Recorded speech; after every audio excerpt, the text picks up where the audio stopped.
What's up, Starcraft fans? Today we're doing the tier list for Rise from Ashes on Scythe of Amon. Brian, let's hear about it. Scythe of Amon is the map where we have to destroy 5 void slivers pre-placed on the map before timer runs out. Each void sliver we destroy adds more time, and gives more powers to the remaining ones. Yes. Lava bursts erupt all around the map, damaging ground and air forces. So both Enemies ground and air. explode and deal damage upon death. That's also And void ground and air. reanimators spawn from enemy buildings and revive fallen enemies. So right off the bat, the Void Reanimators are probably the most annoying part of this. So different commanders have different ways of dealing with them. Some can just snipe the Void Slivers. Others can just straight up defend the Void Reanimators, try to see them coming by having a lot of vision. And some commanders can just kind of do a sort of cheese by forcing the Reanimators to spawn early and then trapping them behind their base so that they won't be able to get out and revive anything. So with me are Tutu and Stixbender. How are you guys today? Aside from sleepy. Great. I am sleepy with a side of sleepy, okay? Alright. So Yeah. apologies to Stixbender because I actually kind of forced him to stay up late for this. Anyway, how are we rating the guys today, Tutu? So, for this one, any commander can use the Reanimator Zoo, which is where you trap the Void Reanimators in a box so that they can't get out. But if you do that for anyone, it will make the mutation much easier. But I'm gonna rank them based on not using the zoo. Yes. So, because against depending on where the enemy first spawns and the timing of your zoo, it's hard to get all 4 trapped. You can trap 2 to 3. It's actually really easy if you use the dead airspace zoo instead of the building zoo. Dead airspace but zoo. not everyone can do dead airspace zoo. Any Early on. commander with an air unit that shoots other air units. Yeah, but anyways, so yeah, I used the zoo for 5 commanders, and then the rest I didn't. But Interesting. yeah. That's how we were going to rate them. So, without using the zoo. So, let's begin. Abathur, where do we put him? I had to use a zoo, and even after using a zoo, you have to use Mutalisks and Leviathans, and Leviathans get killed by lava bursts if you don't pay attention. So, and the Mutalisks with no biomass get killed pretty quickly too, and self-destruction. So it's overall pretty difficult, and it's hard to get the first Brutalisk to kill the shard. True. Because you gotta waste time. If you do a zoo, if you want to trap all 4 of them before you actually go out, then yeah, you have only 2 minutes to do it. So I gave him a D. D. That's the lowest I've seen for Abathur so far. How about you, Stixbender? Yeah, Abathur's army is dummy thick, and when they pick up biomass, they just become thicker. True. So their giant girth just means that 3 different lava spouts are hitting your unit all at once because it's just that girthy, and then it dies. So I can see Abathur being pretty low. D also? Yeah, let's go with D. I don't know. Alright, let's go with D. Alarak. I'm bad at Abathur. Where do we put Alarak? Death Fleet is pretty solid for this map, and it's air units, which means that they can bunch up into a very tight ball in order to not get hit by lava spouts. And Mothership is not that big for how powerful it is, so that's cool. Also, yeah, Alarak hero unit is very strong early on, and early on when Reanimators are just throwing small units at you, Alarak's hero is just going to handle it just fine. The problem is going to be later on. Once you start killing big enemy units and Reanimators are throwing big enemy units at you, it's really, really hard to go hunt down Reanimators with Alarak on this map. Yeah, because most commanders will have a really hard time hunting down Reanimators on this map. Once you kill a Void Sliver, Reanimators that wander over there are going to be a bit tricky to get at. True. So, because of that, I would probably put him in C or C. C. Maybe B, but I'll stick with C for now. Okay, Tutu, how about you? So at first you talked about the dead airspace thing, and Alarak does this without even trying, because if you bring the mothership to the spawn points for especially the 9-minute and 12:30, you know where they're gonna spawn. So you just kill the units, the dropships there. The hybrid won't spawn. the reanimators will try to reanimate the dropships, but get nothing, and they'll just kind of stand there. Of course, if you don't see them, you probably wouldn't know, but you might feel that like, hey, the reanimators aren't coming towards my base.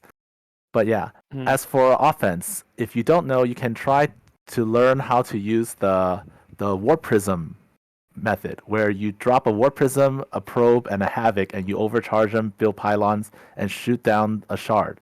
It's similar to the Swann cheese, but yeah, you can use that, and then for later ones, you throw in the mothership for assistance. But you can kill the first like 4 shards with just overcharges, including all those defenders. Yeah. Yes. That's interesting. You save up. Is strong. It does. When you it does like 4,500 damage, and then after you get level 3 weapons or something, it's like 5,500 damage or something like that. It's a lot. But still, I gave him a C just because if things don't go your way, he has a lot of trouble getting to killing the reanimators, and self-destruction makes him like take more damage than he might want to. I really think that self-destruction doesn't do that much against Alarak, unlike what you guys seem to think so, but okay. Yeah, honestly, I kind of just completely ignored the whole idea of Reanimators doing in this case, but yeah, Alarak's really good at it. You literally just, the way I would do it, which I would think is even easier, you just fly your mothership in, you like shoot down 4 Phoenix or something, and then park your mothership literally in the middle, and then those 4 Phoenix will revive, walk over, die to the mothership, and the reanimators will get stuck hugging the middle of the map. That's cool. I should try that sometime. So even if you kill units later on, the reanimators won't change targets? They won't change targets unless the new target is in range of them where they're standing. Otherwise, they'll stay aggroed on the current corpse of the Phoenix over the dead airspace. So they're just stuck. I definitely should try that sometime. Anyway, so where do you put him? I picked C. I said C. Yeah. And B. I'll say B. Can't really A, but okay, we'll put him in B. Yeah, can't really decide either way. I think the deciding factor for me is that what Tutu said is the strategy sounds doable in theory, and what Sticksbender said, you can actually have an even easier time with the reanimator prison or reanimator bait. I'm actually leaning toward B. Hearing that strategy because it does sound like an easier time doing the reanimator bait, but the thing is, if you do that, then you can combo that with the prism thing. Yeah, I can see B being the case for Alarak. Okay. Yeah. Let's move on. Arcturus. So for Manx, he has reverse clear. So although if you try reverse clear, the reanimators will reanimate like big stuff early on. When I did this, I tried to do reverse clear on 3 shards at once, and it was way too much. So I killed the 2 far ones, the left one and the northwest one. Then I nuked the top middle one, and then I used ESOs on the last 2. Yeah.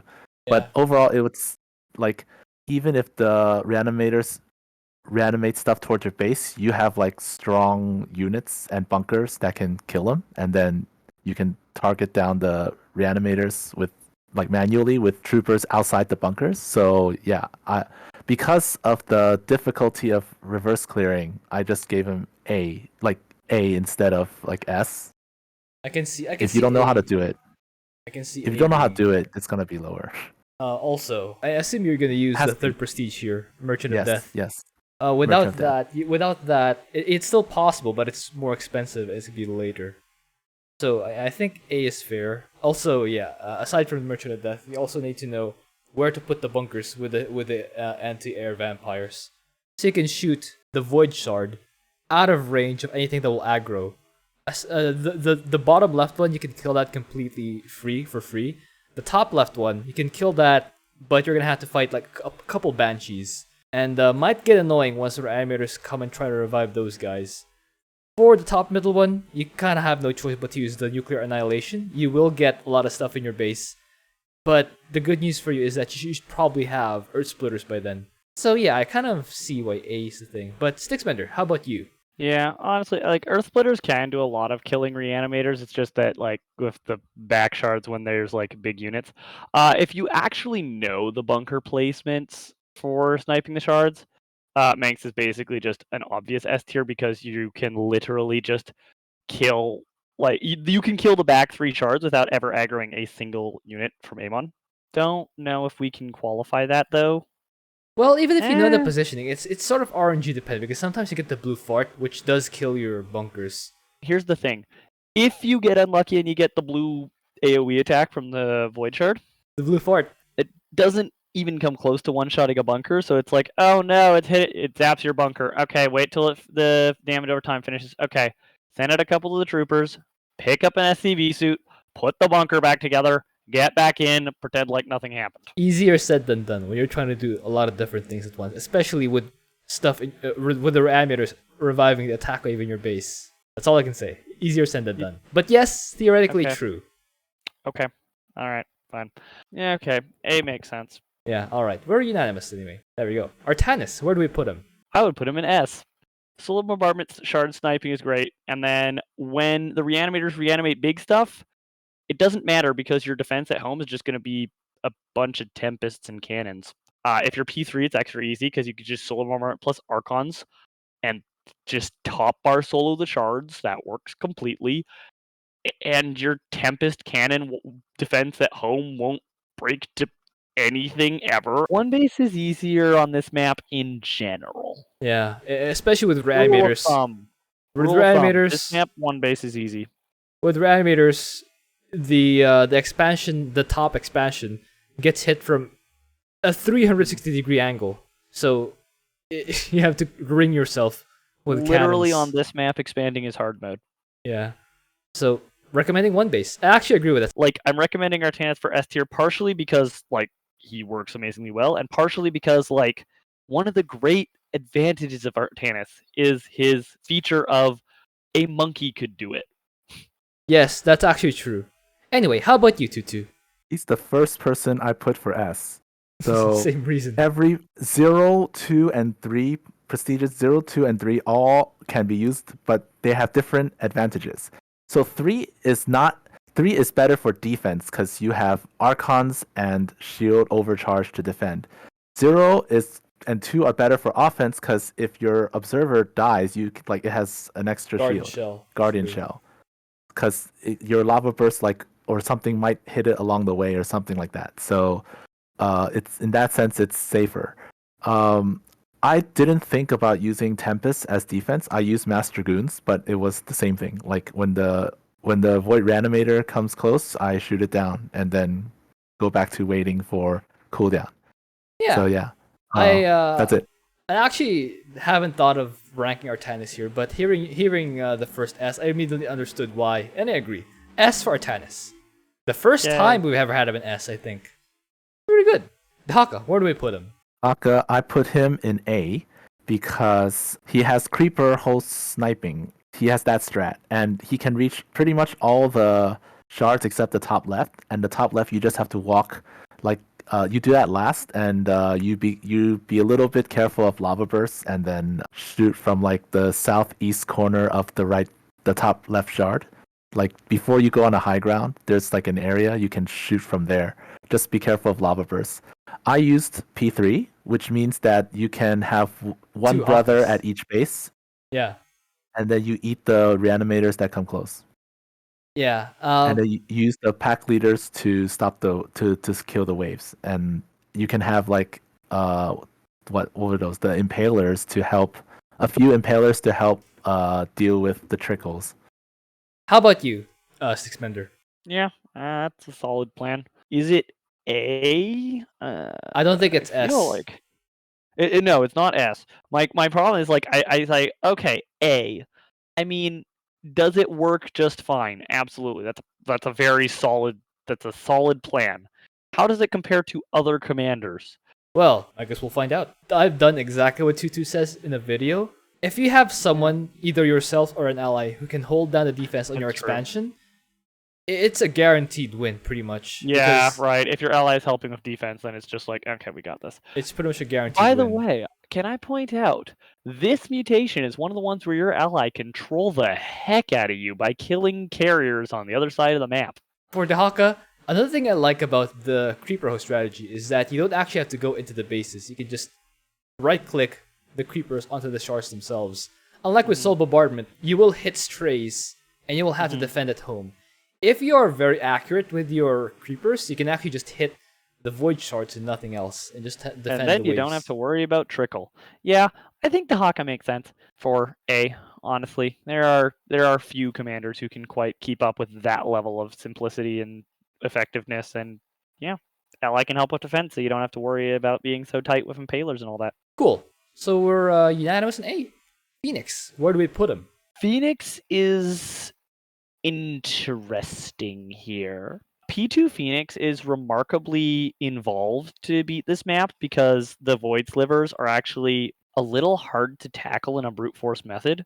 And if you do try to tackle in a brute force method, don't worry, we'll just set up a giant shell farm outside the shard. And then our shell farm stands in a lava spout and we don't have any shells anymore. So that's cool. So if you don't use P2, you can go mass carrier. And then your carriers all die to a lava spout because lava spouts do bonus damage to massive, I think. I think it's massive. You can just fly around. You can just fly around the sides.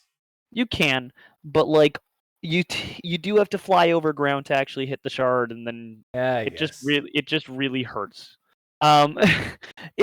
He's still okay. I'm basically thinking he's looking at a similar life to Fleet Alarak, only instead of having pylons of death, he has Phoenix suits that can be summoned anywhere as an advantage, and Kelbalis existing. Where do we put him? Kelbalis can destroy infinite ground units. B, honestly. It's comparable to Alarak, I think. Interesting. Tutu, where do we put him? Man, he is terrible for this one. He's so bad. Oh. The only thing that's good about him is that he can warp in like a Phoenix suit whenever you see a Reanimator. Like wherever the Reanimator spawns, you can summon one of the suits to take care of it. But like his static D is crap. So if there are too many things trickling to your base, you're gonna like lose stuff. You don't want to lose your shells. If you use your army, you're gonna have to like micro or to dodge them. I had to use a zoo, so I tried without a zoo. It's just way too hard to like focus on the Reanimators and dodge spouts and try to kill the objective. So yeah, I put him in E because he's just really bad. That's merciless. I was actually thinking C because the second prestige is still strong, but the trickle is annoying. But now that you mention it, it does get overwhelming, especially if you can't clear it fast enough that your allies sometimes randomly push into a spot where he can't overcome, and he has to retreat, and now he has to fight reanimated stuff also. So it's very wildly different between us. Stickspinner has him in B, I have him in C, and Tutu has him in E. E seems too low. E seems too low. Now that I've heard Tutu mention how difficult the trickles is to hold, I think I might change my assessment from initially C down to D, because I can actually see. I can say D because the trickle is a big pain. Absolutely is. You need a reanimator prison to do this. You can deal with the trickle with your shell farm. Unfortunately, the problem with that is that assumes that your shell farm's at home, which means so your champions better not die. Which they will. You can't reinforce them easily. Well, they will. Then lava bursts. All right, I think. I mean, it's sloppiness that kills your champions, but it's kind of unfair to assume. I think we can compromise. Champion survival. So I think we can compromise with D. Yeah, D. There we go. Han and Horner, where do we put him? The other E, my other E candidate, because man, they are bad. So even worse than Phoenix because they don't have static D except like missile turrets, but that doesn't help. Widow mines will get killed. So you pretty much need a zoo. If you don't have a zoo, your units are gonna get hurt, and they're not gonna regen unless they're Reapers, but that requires micro or you have to either micro them away or they're just gonna die. For offense, I used battle cruisers. You warp them in with like you first call in the fleet or space station, and then you warp in battle cruisers, and you avoid lava spouts. Yeah. But yeah, you can use wraiths, but like I like battle cruisers. Yeah, E. Okay, we'll leave them there for now. We'll figure out. We'll probably demote someone from E to F later, so that we have an F tier. Because I mean, it's all relative anyway. I mean, why not do it now? Why not do it now? Because Okay, sure. I We'll, really, we'll come back. We'll come back to I'm it gonna later. we'll need to come back to it with Raynor because I'm surprised here.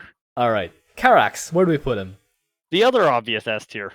Yeah, Karax is my S tier. How about you, Tutu?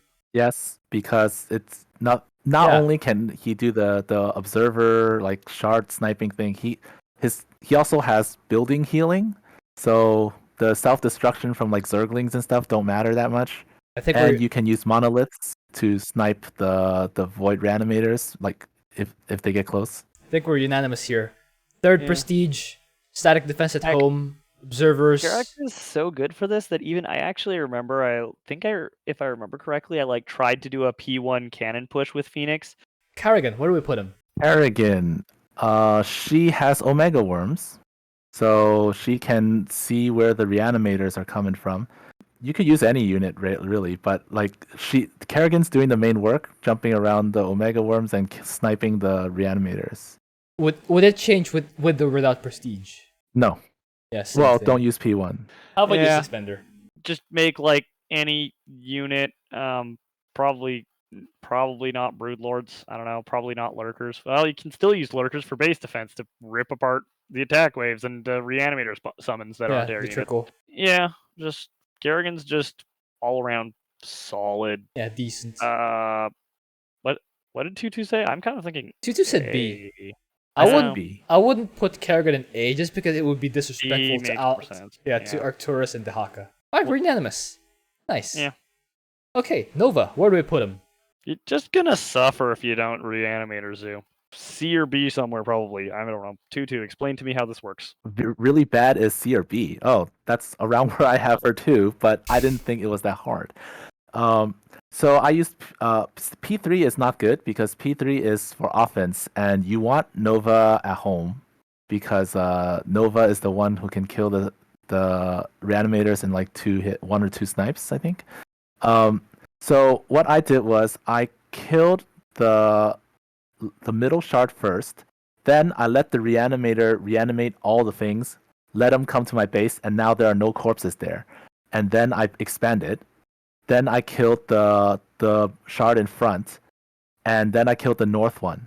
So then after I killed the bottom left one, I have like they'll start trickling, but I let that base die because Nova's always at the main defending. And for all the waves, I use the Griffin airstrikes so they don't spawn. That's kind of hard though.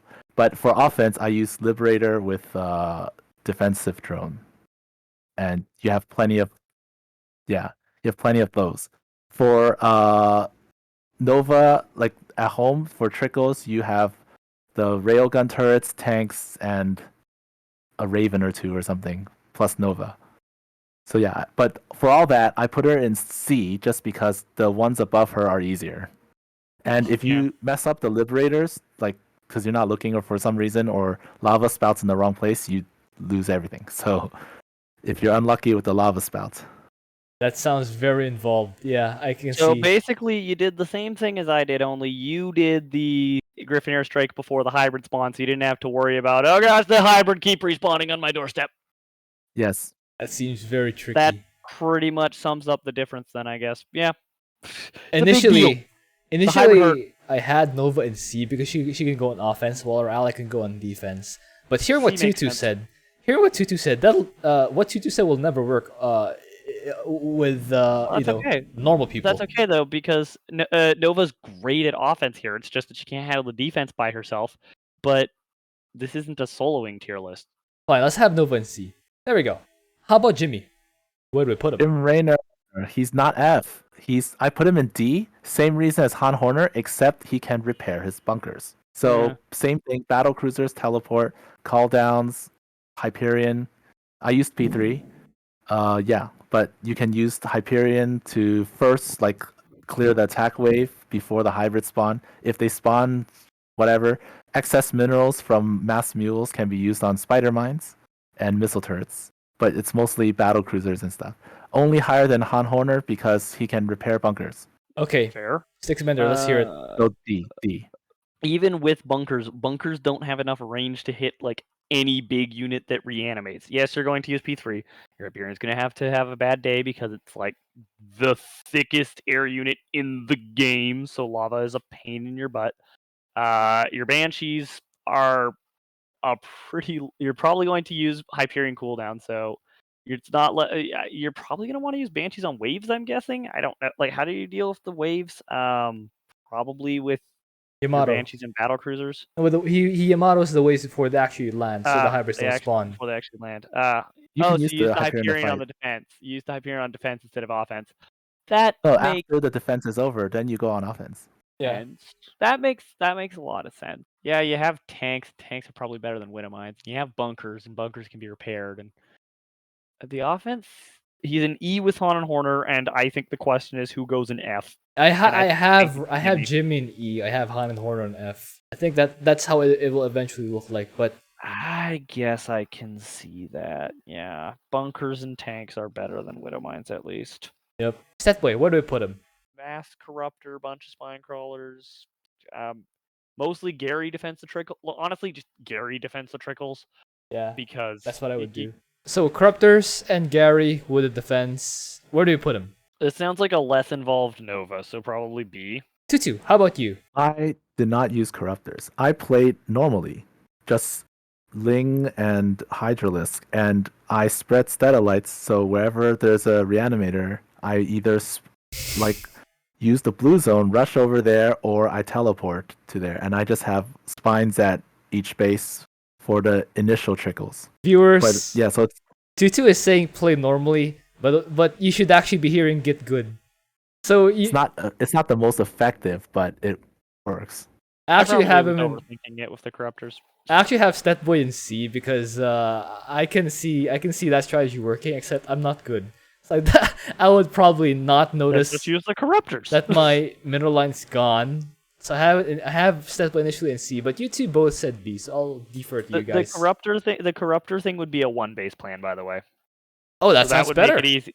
That would make it a lot easier. Yeah, all right. If you want something easy, Corruptors, one base. If you want to get good, do what Tutu does. You'll eventually get it. If you're not over 40 years of age. Stukov, where do we put him? Trying to snipe the reanimators will be a pain. You can use tanks. If you have enough infested, then the reanimators won't be a problem. But getting to that point is kind of hard, and you kind of have to expand if you want enough. If you want a closer, like a safe area for your infested to launch from, and yeah.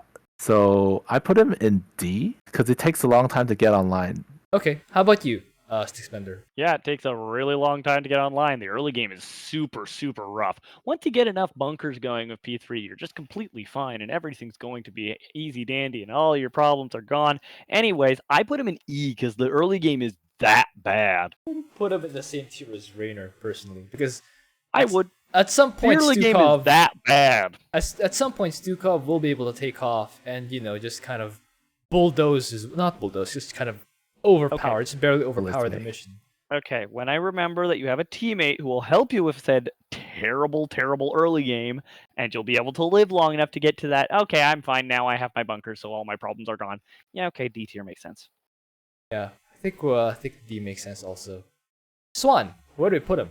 He has a laser drill. That is the summary. His wraith will kill the shards. I've actually It's one base again. guys, It's you're gonna be proud of me. I actually used wraiths. yay. Anyways, put him in B tier, I think. I actually agree. I've seen wraiths do it, and like you can have static defense. You can have your ally put static defense, and you can be a laser drill, and you can have your wraiths just come in, pick off the shard in like 5 hits or something like that. It's pretty good. Like you need a critical mass once you hit the later ones. Like once you hit the third shard, I remember like 20 rates aren't enough, but you need more like 40 to break it down quickly enough that your rates won't get shot down before they destroy the void sliver. But yeah, how about you, Tutu? Or you can just snipe the detectors because they really are sparse. How about you, Why Tutu? even make units? Just factory. It's I like mean, I'm it's assuming the that your laser same, drill is preoccupied dealing with the trickle because you're bad at dealing with reanimators, so you just do it but the lazy way. the thing is though, your static D is so strong that you can let the reanimators stay there reanimating small things while your static D just takes care of them. Like they can keep reanimating, but your static D won't die, and you have tanks. So the laser is going to poke the drill, and Your let's say laser so. is going to poke the drill. Oh, sorry, the shard. Okay, Sorry, I but got yeah. that. So Swann, Karax, Alarak, they all use the same strategy of like coming in from the top left part of the shard, and there are a few units there, and then you get just once you see the shields of the shard, you know that you're within vision, and then you can shoot it. Because if you go too far, then you aggro the air units. The problem with the factory strat is the lava burst, so you have to pay attention to the lava burst. But you can have extra factories nearby. Extra factories, I love it. I think B Yeah, it makes works. sense. Yeah, I Alright, put him in B. put him B. Tychus, where do we put him? Tychus is you spread units around with Lone Wolf. You basically have an outlaw in each place, like one at one around the main, one around the natural, one at like the shard that you just cleared, and then Tychus is ahead, like he's going forward. You probably won't get to a fifth outlaw. I mean, if you do, then he'll just be somewhere. But In the base. You yeah, park him but anywhere, it doesn't really matter. yeah, you basically you can like just occasionally check them to make sure they're not standing on a lava burst, and then if someone is near, if you see like that outlaw's getting hurt, then a reanimator is nearby, and then you kill it and then continue pushing forward. So yeah, that's the plan. That's the plan I used. If you don't use Lone Wolf, then I'm not sure how you would do it. If you don't use Lone Wolf, your plan is to suffer. But yeah, I put him in B because just like Stetmann, you play kind of normally. You don't really do anything too different. Okay, by the way, for Stetboy, Swann, and Tychus, would their rankings differ without prestige? Swann, no. Stetmann, if you do the corruptor thing, probably not. Tychus, would it matter? If you don't have Lone Wolf, you will suffer. So he will be like C or something. You don't have Lone Puppy. Worse. You Worse. C or D because you have to rely on ally for stuff. How about you, Sticksbender? Where do you put Tychus? Yeah, I mean, I kind of almost even want to put him in A, but I'm starting to realize I'm about to dump a whole lot of people in A. But you know what? He still seems better than people in B right now, so I would say probably I would nominate him for A, D if you don't have Lone Wolf. And we're gonna have some remixing to do later because this tier list is gonna look sloppy. Yeah. I actually think B makes more sense because I still don't think like Yeah. the guys in A. I don't think strategy wise, they kind of just have they kind of just know what to do every time, and they can kind of do it independent of their ally, at like almost any skill level. And to be fair, like the biggest reason that Manx himself isn't an S is just because we're assuming that the bunker thing is too much to assume for pubs. Mm-hmm. But Otherwise, he's S. for Because pubs, you bunker could is just Earth Splitter. bunker broken. Anyway. Yeah, they could just Earth Splitter, and then, well, he's not Artanis or Karax, but he's still pretty good. Yeah, I think Tychus is more B. Vorazun, where do you put him? Vorazun is going to use the exact same game plan as Karax and Artanis, only it's with time stop instead of actual direct damage. I think I've also done that. Like, and right click the rock with your Dark Templar, and it dies because time is stopped. One thing to note: it was time stop that saved me for this mutation, not Shadow Fury. In fact, this, ironically enough, is like the one time to, whatever you do, turn off Shadow Fury autocast, because otherwise you're going to try to right-click the shard, and maybe you'll succeed at doing that, and they'll right-click the rock, and then as soon as the shard dies, they'll Shadow Fury and kill a bunch of units for reanimators. I did actually switch off Shadow Fury and just right-click. Turn it off! Yeah. Turn it off! And then when the reanimators actually show up, then is when you use manual Shadow Fury to kill reanimators, even if the reanimator is literally out of your vision radius, because that's how that works. How about you, Tutu? Oh wait, I did not turn off Shadow Fury But I used the same plan as with Nova, which is I killed the middle shard, I let the trickle return to my base with the Dark Pylon wall, so they can't actually get in. Whenever a Shadow Guard dies, an Overseer will fly to my Nexus because they get vision, so they try to like go to your Nexus. I have cannons that aren't shooting the units that are behind the wall, but they are shooting the Overseers that come by. Cool. By the way, so the Overseers don't get vision for a while. forgot to ask rank. Six bitter, what rank? Oh, I also want to dump her in A tier. She's just slightly more involved than Artanis and Karax, but she does the same thing. Honestly, I kind of agree because of the Shadow Fury thing. You can just do it anytime, and if you The don't, time stop thing, you mean? yeah, the time stop. Like you can just fly in an Oracle or a Corsair, drop time stop, and then right click the shard. It works. It just works.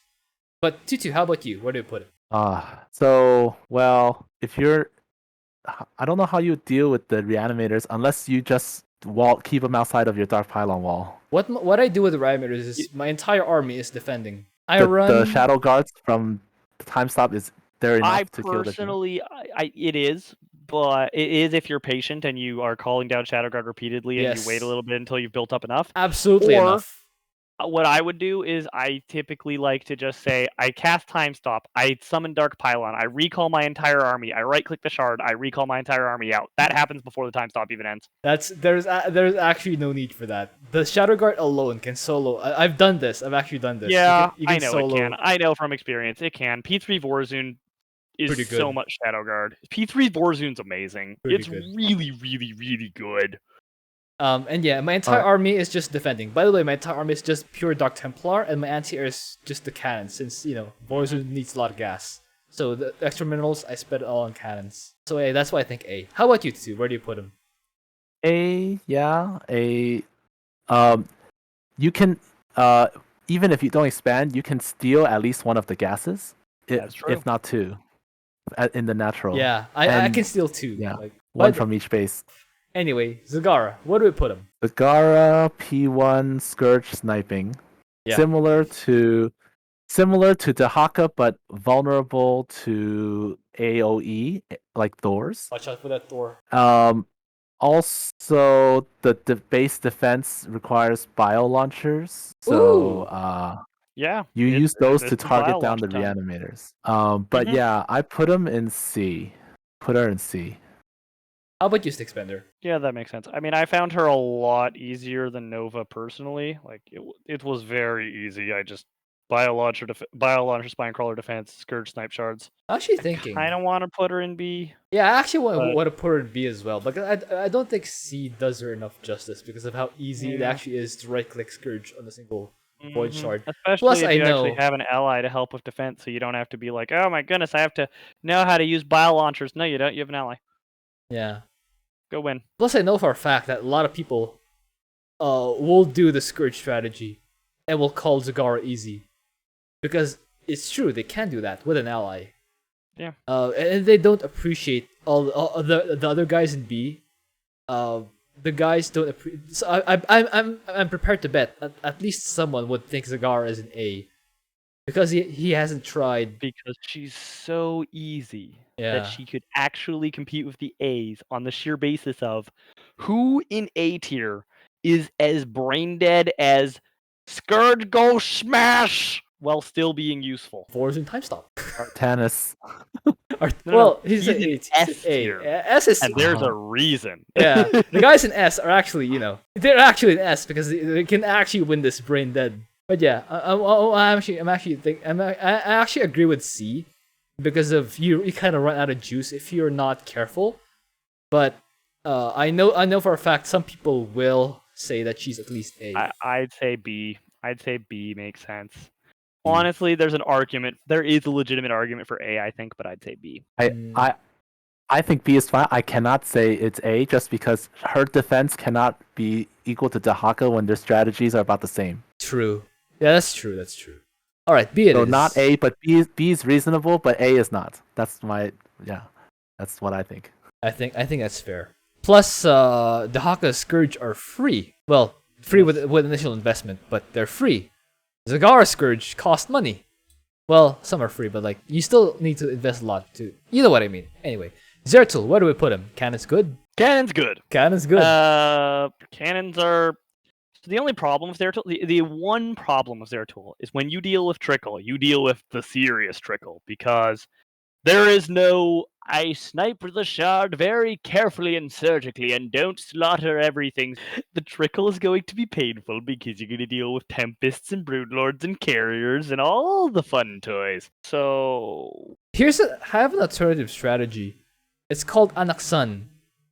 You super cloak, drop like 20 enforcers, and right-click the shard, then run away. Still B, because it's just Vorazun with more steps. Yes. That's a way to do it without having all that quote-unquote trickle come in your base. More like an avalanche, to be honest, but yeah, let's call it trickle. But yeah, how about you? How about you, Tutu? Where do you put him? I put him in A because, like, his cannons and stuff are really good. You don't have to summon them. You just need to keep them at home, shield guards defending them. Like, it doesn't matter if a Tempest or something comes. You're not gonna hit those early. But yeah, by the time Tempest come, you have enough monoliths, and you spin to win, and you kill the shard. Oh, you use that prestige. That's interesting. Yes. All right. You don't fight the heavy units till later. So, yeah. Yeah, by the time they come with the heavy units, your cannons will be kind of okay. All right, so it's B heavy this time. Yes, and actually, to be honest, it could be A heavy because I'm looking at this and looking at the Bs, and there's one that stands out to me as why is he B, and it's Swann. Swann should be A or C.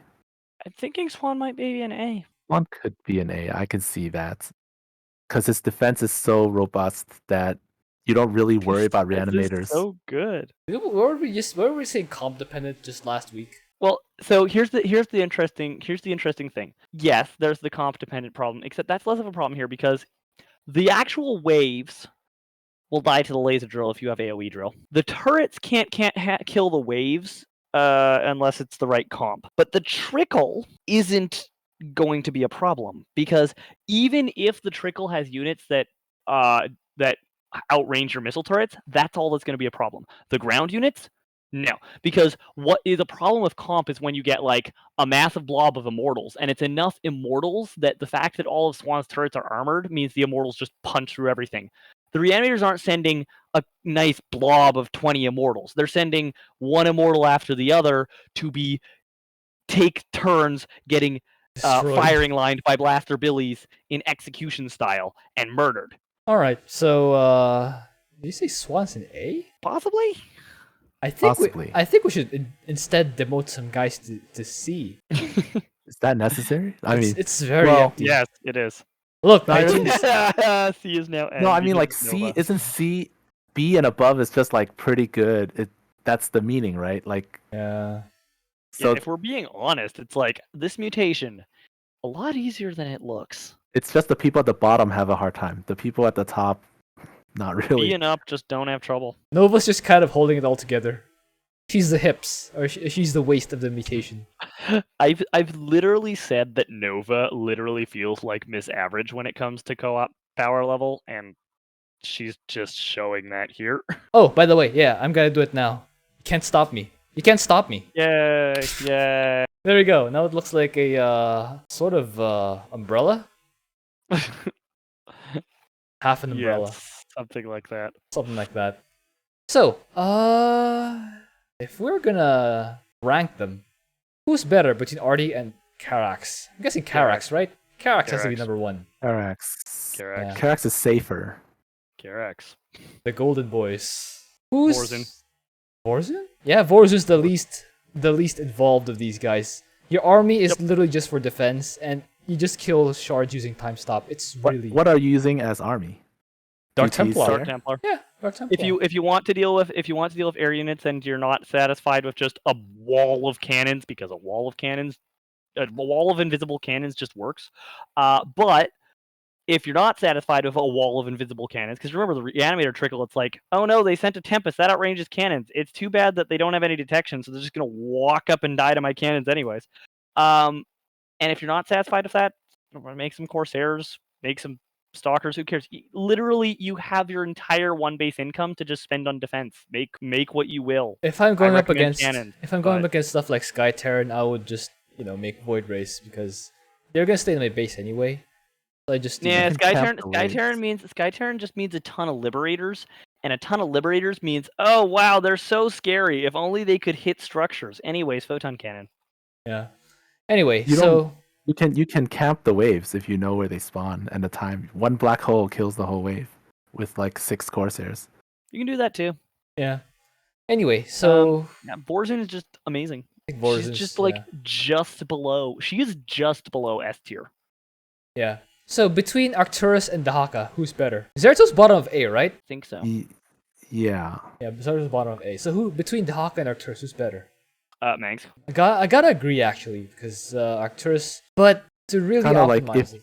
If you know the spots, then Yeah. yeah. If you don't know the spots, then Dehaka's safer. It's a safer Here- choice. Here's what Yeah. you do. No. Here's what you do if Manx. You use the ESOs defensively, and then you just play like Artanis. You nuke the shards. You don't have to ESO a single shard. Nuke has the same cooldown as Solar Bombardment. You just nuke the shards and use bunkers and ESOs as your defense, That and makes sense. maybe a tank or two. Can I don't know. can You the, can make some battle cruisers if you want. Whatever. can the nuclear annihilation destroy the last shard with full mastery? With full mastery? Pretty sure, yeah. Pretty sure as long as you have full mastery, it destroys the last shard by itself. Because remember, the nuclear annihilation has bonus against structures. All right. So we'll put Arcturus and then Dehaka and then Zeratul. For B, who is the best among these? Swann? Yeah, we were arguing Swann for A tier, so I think Swann Yeah, gets the highest. Swann tier. is clear best. Swann is very clear best. Who's next? Zagara? Zagara seems like Yeah, Right. Zagara has a delete objective button, so I think you just gotta watch out for like doors and stuff. Kerrigan, Absolutely. Stetmann, and Tychus have to actually work. I'm quickly running a mental comparison, like 1-to-1, between Stetmann and Nova right now. And, they're very much the same here. Nova's Liberators work slightly better than Corruptors, because you don't need as many, because Corruptors you need a critical mass, so they're not going to just die. And you are going to lose some. So, Stetmann's weaker on the offense, but he's better on the defense, because instead of Nova helping defend, you have P2 Super Gary. I can destroy armies with flexing. Like he snaps his fingers and an army dies.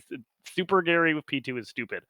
And other than that, though, he feels like the same tier as Nova. He's just the offense is harder, the defense is easier, but it's the same deal. It's literally the same game plan and everything. I agree. The difference is, of course, Stetboy can use the zones, the stat zones, to buff their ally. There's defensive for allies, yes. And but also, Stetmann can just play normally, quote unquote, which get good. is normal for some of us. I mean, I hear play normally, and then I hear Hydralisk, and I say, wait, what? Yeah. Kerrigan's Hydralisks are great. Stetmann's Hydralisks are not. I do not like Stetmann's They Hydralisks. shoot air units, and the shards, air units, right? I don't like his Hydralisks. I find them very, very squishy and mediocre damage for how much it costs me to get. But I mean, they're okay. Okay, literally, they feel okay to me. But anyway, can we put? So do we that's put completely Stetboy? Do we put Stetboy at the bottom of B for now, and then Put him decide with whether? Nova. Put him with Nova. I don't think he's that bad. He can be above Nova, but I think he's C tier. He has vision of like wherever the enemies are coming from. Yeah, And he gives that's you a warning. That's the difference. That's the Big difference. advantage. That's the tipping point, isn't it? There. Anyway, Okay, so Zagara's second. Zagara's second. Yes. I think I'd have Kerrigan as third because Omega Worm's good. Are great. Yeah. I can Right. see the triple Unfortunately, coming. Kerrigan's offense is going to actually be kind of tricky. True. Immobilization wave, right? Yeah. But you need to Immobilization actually- wave is great. You still need to actually like you immobilize the immobilization wave. You still have to deal with the actual shard itself. The shard with the blue fart. The blue fart. Yeah. One shot Hydralisks. That's why I Even said. with the hit point upgrade. That's why I said And it- Mutalisks, guys. Almost one shots So I said Mutalisks. Ultralisk. Okay, Yeah, that makes sense. Except the lava kills the Ultralisk. The lava kills the lava kills everything. Like Kerrigan's gonna have a really heck of a hard time actually killing the objective. The Reanimators won't be a problem because Worms and Kerrigan, and the waves won't be a problem because Kerrigan, and the objective is gonna be a big pain to deal with because about even mass if you max Zerglings? out on units, it's just gonna be a pain. The Zerglings are gonna die to self-destruct. And that's assuming they don't die to the shard spells and lava, is that they die to self-destruct. Make more Zerglings? Zerglings just die to everything. It's like 100 Zerglings versus one unit that fights back, the Zerglings lose. Don't they just Zerglings don't the just, Zerglings just jump out of the way and attack the next thing? He has Raptors, right? yes, but more often you're gonna run into problems because there's gonna be two units that are standing even in just the vague vicinity of each other, and they're just gonna jump into another unit that's still within the blast radius. So who do we Die. put over Kerrigan here? Tychus or Alarak? Because I can see both of these guys having issues taking on the shards. With maybe Alarak with the overcharge. You know what? I actually feel like Kerrigan is probably like possibly the worst in B tier just because of how hard her offense is. Does she join Nova? Possibly. Because Nova's really good on offense. And terrible on defense. And Kerrigan is really good on defense and terrible on offense. So they can That's be a good friends. point. They can be friends. All right. Kerrigan and Nova, friends forever. Yay. Oh man, it's a shame you've already done all your recordings for the CTG. You could do Kerrigan and Nova together and they could be friends.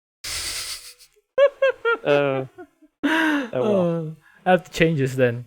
Just wait till the polarity mutation together forever. Nice. No boy. Okay, so between the rest of the bees, who's better? This looks okay. This looks okay. This looks okay. I kind of would put Tychus above Alarak, but that's about it. No, I really like what Tutu said about the overcharge thing. I think it's really that's really one way to circumvent the pain of having to deal with the mutators and stuff. Do note that if you use the overcharge thing, you'll get reanimated Broodlords and stuff coming towards your base.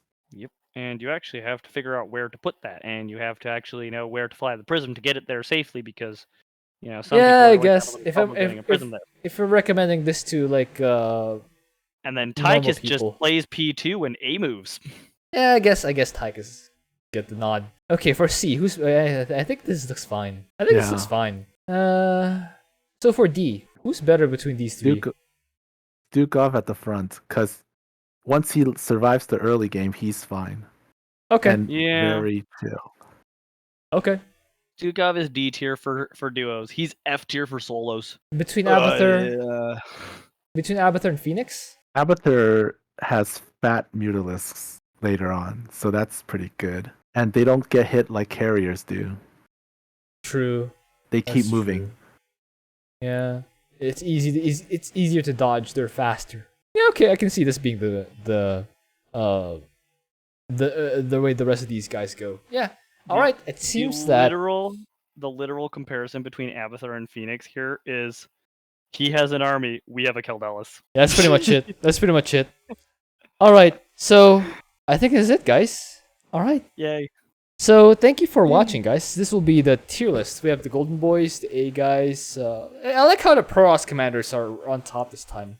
They usually have a hard time breaking the top of these tier lists, but on this map in particular, 4 of the top 6 are Protoss. It's awesome. And we have one This is a good map for Protoss. They're really good at punching giant rocks. Yeah. And I think one of my video titles was literally Amon gets Protoss hard. That was one where I used Vorazun. And I haven't used Artanis or Karax yet. I plan to do that for the Monday video. It's gonna be so easy. Alright, guys. It's gonna be so easy. Alright, guys. Go watch Tutu and Stixmander's channels. I will link them down below, and I will see you guys next time.